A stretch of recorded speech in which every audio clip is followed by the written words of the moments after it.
Hello ಎಲ್ರಿಗೂ ನಮಸ್ತೆ, welcome back to my channel N V fashion. ವಿಡಿಯೋದಲ್ಲಿ ನೋಡ್ತಾ ಇದ್ದೀರಲ್ಲ ಹೇರ್ ಬೋ ಕ್ಲಿಪ್, ಇದನ್ನು ಹೇಗೆ ಪರ್ಫೆಕ್ಟಾಗಿ ಸ್ಟಿಚ್ ಮಾಡೋದು ಅಂತ ನಾನು ಈ ವಿಡಿಯೋದಲ್ಲಿ ಹೇಳ್ಕೊಡ್ತಾ ಇದ್ದೀನಿ ವಿತ್ ಮೆಜರ್ಮೆಂಟ್. ಇಲ್ಲಿ ನಾನು ಯೂಸ್ ಮಾಡ್ತಾ ಇರೋದು ಸಿಲ್ಕ್ ಸ್ಯಾಟಿನ್ ಕ್ಲಾತ್.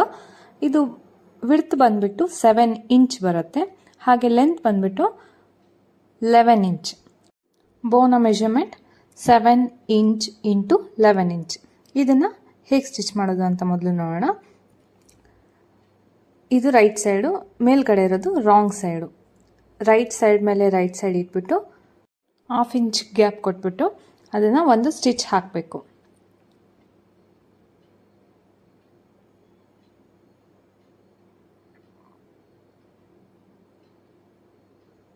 ಕೊನೆಗೆ ಲಾಕ್ ಮಾಡಬೇಕು. ಎಕ್ಸ್ಟ್ರಾ ಥ್ರೆಡ್ ಇರೋದನ್ನು ಕಟ್ ಮಾಡಿಕೊಂಡು ಇದನ್ನು ಉಲ್ಟಾ ಮಾಡ್ಕೋಬೇಕು. ಆದಮೇಲೆ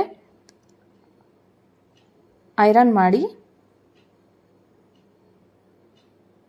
ಮಾಡಿದ್ರೇ ನೀಟಾಗಿ ಕಾಣೋದು. ಮೊದಲಿಗೂ ಈಗಿಗೂ ತುಂಬ ಡಿಫ್ರೆನ್ಸ್ ಇದೆ ಅಲ್ಲ, ನಾನು ಐರನ್ ಆದಮೇಲೆ ತೋರಿಸ್ತಾ ಇದ್ದೀನಿ. ಅದಾದಮೇಲೆ ಸೆಂಟರ್ಗೆ ಮಾರ್ಕ್ ಮಾಡಿಕೊಂಡು ಲೆಫ್ಟ್ ಸೈಡು ಮತ್ತು ರೈಟ್ ಸೈಡು ಆ ಸೆಂಟರ್ ಹತ್ರ ಬರೋ ಹಾಗೆ ನಾವು ಮತ್ತೊಂದು ಸ್ಟಿಚ್ ಹಾಕಬೇಕು. ಮೊದಲಿಗೆ ಈ ಸೈಡಲ್ಲಿ ಹಾಕ್ತಾ ಇದ್ದೀನಿ, ಅಲ್ಲಿಗೊಂದು ಸ್ಟಿಚ್ ಹಾಕಬೇಕು.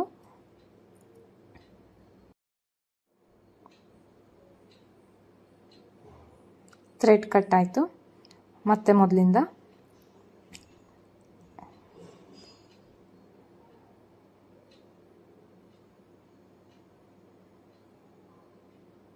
ಸೂಜಿಗೆ ದಾರ ಪೋಣಿಸಾದ್ಮೇಲೆ ಅಲ್ಲಿಗೆ ಒಂದು ಸ್ಟಿಚ್ ಹಾಕಬೇಕು.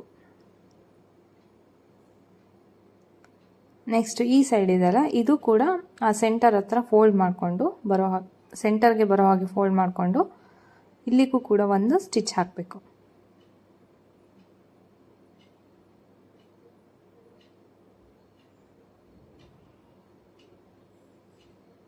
ಸೊ ಈಗ ನಮಗೆ ಬೋ ಮಾಡೋದಕ್ಕೆ ರೆಡಿ ಇದೆ. ಫೈನಲ್ ಆಗಿ ಬೋ ಈ ರೀತಿ ಕಾಣುತ್ತೆ. ಇದಾದಮೇಲೆ ಟೇಲ್ಗೆ ನಾವು ರೆಡಿ ಮಾಡ್ಕೊಳ್ಳೋಣ. ಇದ್ರ ಮೆಜರ್ಮೆಂಟ್ ಎಷ್ಟು ತೊಗೋಬೇಕು ಅಂದರೆ ವಿಡ್ತ್ 8 ಇಂಚ್ ತೊಗೋಬೇಕು, ಹಾಗೆ ಲೆಂತ್ ಬಂದುಬಿಟ್ಟು 18 ಇಂಚ್ ತೊಗೋಬೇಕು. ಸೊ ಇದರ ಮೆಜರ್ಮೆಂಟು 8 ಇಂಚ್ ಇಂಟು 18 ಇಂಚ್.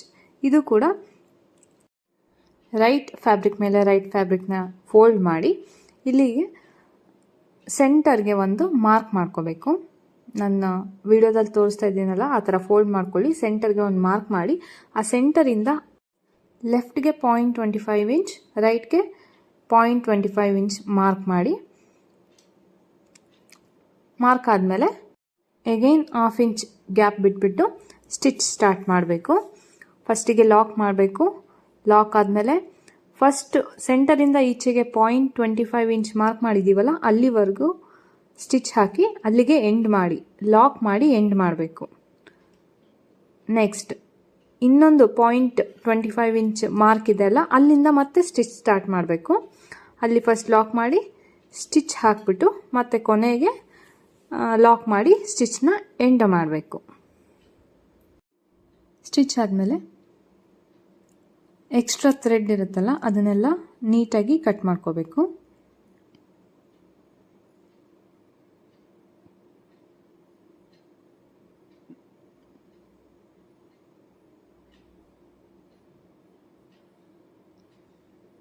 ಈಗ ನೆಕ್ಸ್ಟು ಸೈಡಲ್ಲಿ ಸ್ಟಿಚ್ ಹಾಕಬೇಕಲ್ಲ, ಅಲ್ಲಿಗೆ ಎಷ್ಟು ತೊಗೋಬೇಕು ಅಂದರೆ ಅಲ್ಲಿ 2 ಸೆಂಟಿಮೀಟರ್ ಅಷ್ಟೇ ಮಾರ್ಕ್ ಮಾಡಬೇಕು. ಈ ಕಡೆನೂ ಕೂಡ 2 ಸೆಂಟಿಮೀಟರ್. ನೆಕ್ಸ್ಟ್ ಅಲ್ಲಿಂದ ಒಂದು ಸ್ಟ್ರೈಟ್ ಲೈನ್ ಎಳ್ಕೋಬೇಕು. ಕೆಳಗಡೆ 0.25 ಇಂಚ್ ಇಲ್ಲ ಅದಕ್ಕಿಂತ ಕಡಿಮೆ ಆದರೂ ನಡೆಯುತ್ತೆ. ಅಲ್ಲಿಗೆ ಒಂದು ಸ್ಟ್ರೈಟ್ ಲೈನ್ ಹಾಕ್ಕೊಂಡು ಸ್ಟ್ರೈಟ್ ಲೈನ್ ಪಕ್ಕಕ್ಕೆ ಕರ್ವ್ ಲೈನ್ ಹಾಕ್ಕೋಬೇಕು. ಮೊದಲಿಗೆ ಸ್ಟ್ರೈಟ್ ಲೈನ್, ಅದ್ರ ಪಕ್ಕಕ್ಕೆ ಕರ್ವ್ ಮಾಡ್ಕೋಬೇಕು. ಇದನ್ನು ಸ್ಟ್ರೈಟ್ ಲೈನ್ ಬೇಡ, ಸ್ವಲ್ಪ ಕರ್ವ್ ಇದ್ದರೆ ಚೆನ್ನಾಗಿ ಬರುತ್ತೆ. ಅದರಿಂದ ಕರ್ವ್ ಲೈನ್ ಹಾಕ್ಕೋಬೇಕು. ಆ ಕರ್ವ್ ಲೈನ್ ಇದೆಲ್ಲ ಅದ್ರ ಮೇಲೆ ಸ್ಟಿಚ್ ಹಾಕಬೇಕು.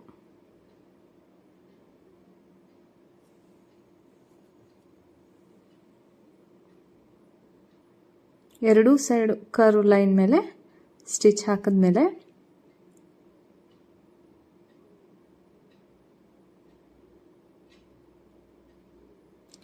ಎಕ್ಸ್ಟ್ರಾ ಫ್ಯಾಬ್ರಿಕ್ನ ಕಟ್ ಮಾಡ್ಕೋಬೇಕು. ಈಗ ಕರ್ವ್ ಲೈನ್ ಆಗಿ ಬಂದಿದೆ, ಸ್ಟ್ರೇಟ್ ಇಲ್ಲ, ಪೂರ್ತಿ ಸ್ವಲ್ಪ ಕರ್ವ್ ಇದೆ.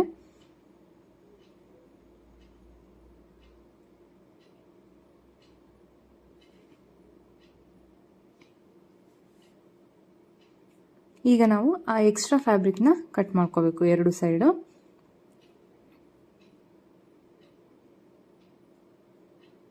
ಆಮೇಲೆ ಆ ಕರ್ವ್ ಇದೆಲ್ಲ ಅಲ್ಲಿ ಸಣ್ಣ ಸಣ್ಣದಾಗಿ ಕಟ್ ಮಾಡ್ಕೋಬೇಕು.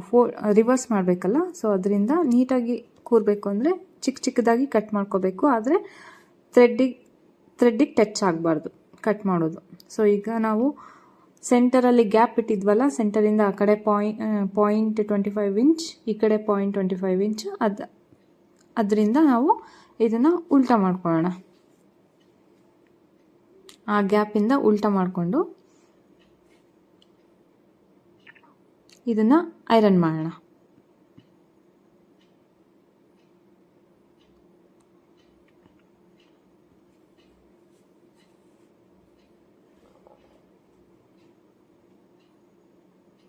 ಈ ಗ್ಯಾಪ್ ಇದೆಯಲ್ಲ, ಇದಕ್ಕೀಗ ನಾವು ಸ್ಟಿಚ್ ಹಾಕುವ. ಗ್ಯಾಪ್ ಎಷ್ಟಿದೆಯೋ ಅಷ್ಟೇ ಸ್ಟಿಚ್ ಹಾಕೋಣ. ಫಸ್ಟಿಗೆ ಲಾಕ್ ಮಾಡಿ ಅಲ್ಲಿವರೆಗೂ ಸ್ಟಿಚ್ ಹಾಕಿ ಕೊನೆಗೂ ಲಾಕ್ ಮಾಡಬೇಕು. ಇಷ್ಟು ಹಾಕಿದ್ರೆ ಸ್ಟಿಚ್ ಮಾಡೋದು ಮುಗೀತು.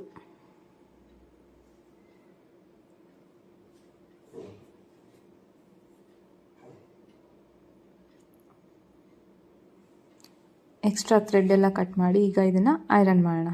ಐರನ್ ಮಾಡಾದ್ಮೇಲೆ ನಿಮಗೆ ಇವೆರಡು ಈ ರೀತಿ ಕಾಣುತ್ತೆ. ಈಗ ಪರ್ಫೆಕ್ಟ್ ಆಗಿದೆ. ಈಗ ಬೋ ಸೆಂಟರ್ಗೆ ನನಗೆ 1.5 ಇಂಚ್ ಬೇಕು. ನಾ ಇಲ್ಲಿ 1.5 ಇಂಚ್ ತೊಗೊತಾ ಇದ್ದೀನಿ. ಅದಾದಮೇಲೆ 0.25 ಇಂಚ್ ಗ್ಯಾಪ್ ಬಿಟ್ಬಿಟ್ಟು ಅದನ್ನು ಸ್ಟಿಚ್ ಮಾಡ್ತಾ ಇದ್ದೀನಿ. ಸ್ಟಿಚ್ ಆದಮೇಲೆ ಎಕ್ಸ್ಟ್ರಾ ಥ್ರೆಡ್ ಇರೋದು ಮತ್ತು ಎಕ್ಸ್ಟ್ರಾ ಫ್ಯಾಬ್ರಿಕ್ ಇರೋದನ್ನು ಸ್ವಲ್ಪ ಕಟ್ ಮಾಡಿಕೊಂಡು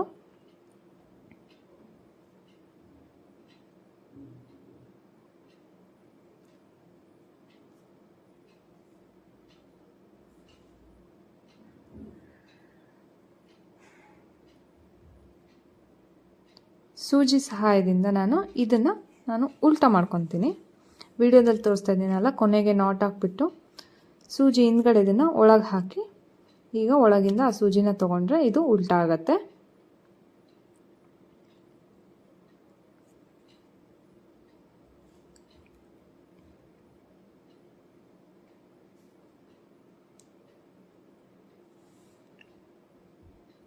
ಸೊ ಬೋ ಸೆಂಟರ್ಗೆ ಅಟ್ಯಾಚ್ ಮಾಡೋದು ಕೂಡ ರೆಡಿ ಇದೆ.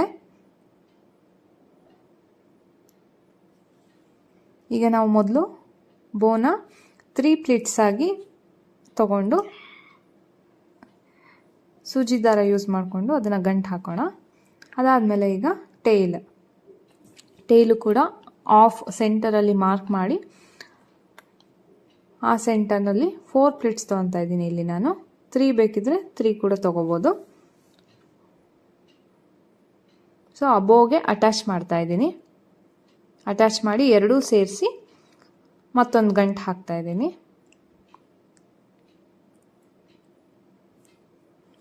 ಎರಡು ಮೂರು ಸುತ್ತು ಗಟ್ಟಿಯಾಗಿ ಸುತ್ತಬಿಟ್ಟು ಅಲ್ಲಿ ಕೊನೆಗೆ ಲಾಕ್ ಮಾಡಬೇಕು. ಇದಾದಮೇಲೆ ಬೋ ಸೆಂಟರ್ ಇದೆ ಅಲ್ಲ, ಬೋ ಸೆಂಟರ್ಗೆ ಅಟ್ಯಾಚ್ ಮಾಡೋದಕ್ಕೆ ರೆಡಿ ಮಾಡ್ಕೊಂಡಿದ್ದೀವಲ್ಲ, ಈಗ ಅದನ್ನು ನಾವು ಸ್ಟಿಚ್ ಮಾಡಬೇಕು. ತೋರಿಸ್ತಾ ಇದ್ದೀನಲ್ಲ,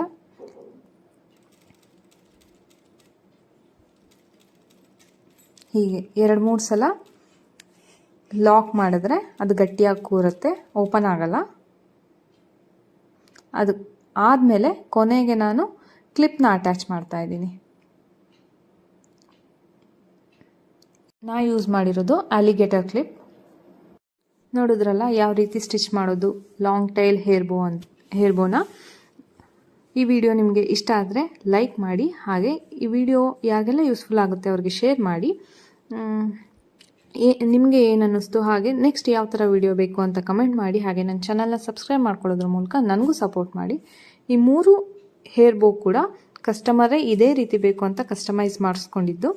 ನಿಮಗೂ ಈ ಥರ ಹೇರ್ ಬೋ ಸ್ಕ್ರಂಚಸ್ ಬೇಕಂದರೆ ಡಿಸ್ಪ್ಲೇ ಆಗ್ತಾರೋ ನಂಬರ್ಗೆ DM ಮಾಡಿ. ಮತ್ತೆ ಸಿಗ್ತೀನಿ ಮುಂದಿನ ವಿಡಿಯೋದಲ್ಲಿ. Thank you.